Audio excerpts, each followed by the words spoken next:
HDR for having worked very hard for over a year to actually finalize the work on the chemical sector and measures required to increase India's both production and participation in the global value chain in the chemical industry.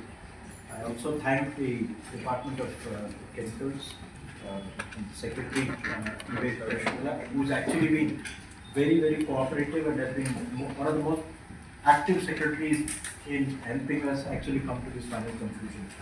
This is a very important sector. Recall, we export almost over $40 billion of chemicals. People don't realize how big this sector is. This is far bigger than automobiles. This is far bigger than the traditional things which we think India is associated with: jute, cotton, tea, coffee. They're all less than $1 billion. This is a $40 billion sector, which is larger than even gems and jewelry. So that is the size of the sector. In fact, on most parameters, it is either the third or the fourth largest export category after engineering goods and maybe petroleum products as an export group as far as India is concerned. We are a major producer of chemicals. Unfortunately, we are also a major importer of chemicals. So when we export over $40 billion, $45 billion of chemicals, we import $75 billion of chemicals. So we are actually net about minus $30 billion. The second is, this is a fast growing sector.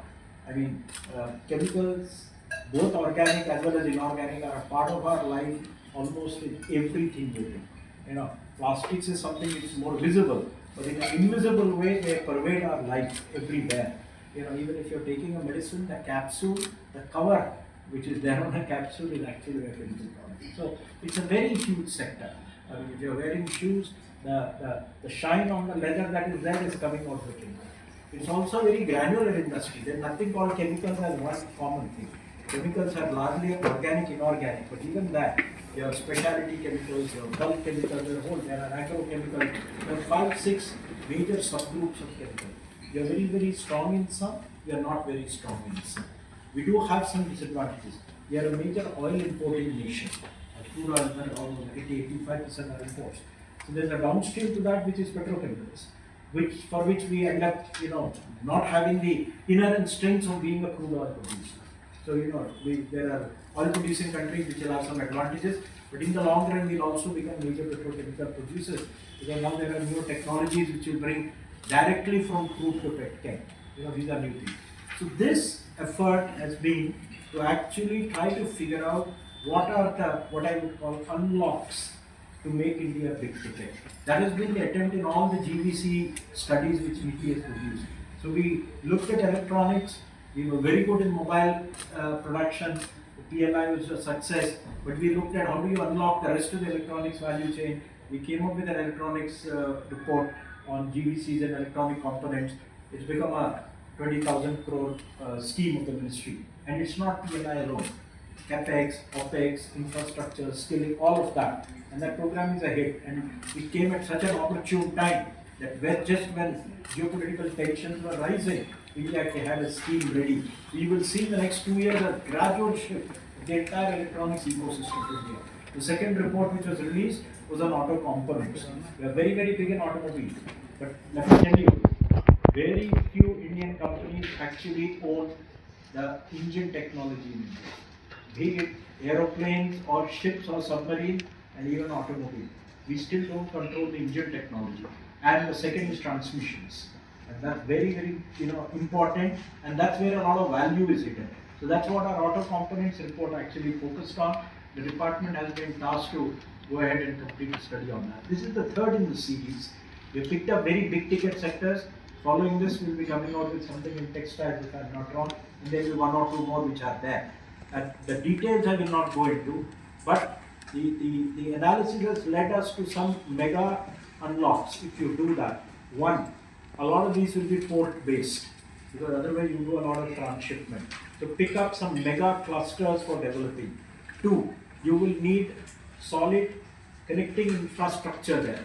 Third, you will need some OpEx support to get over some handicaps which India has. And then of course the usual stuff, you need people skilled and trained in managing all this, and then 4 5 other suggestions are there, ease of doing business, clearances, because chemical industries tend to be presumed to be polluting. So you will have to have pre-clearances. The suggestions I think will be there in the presentation.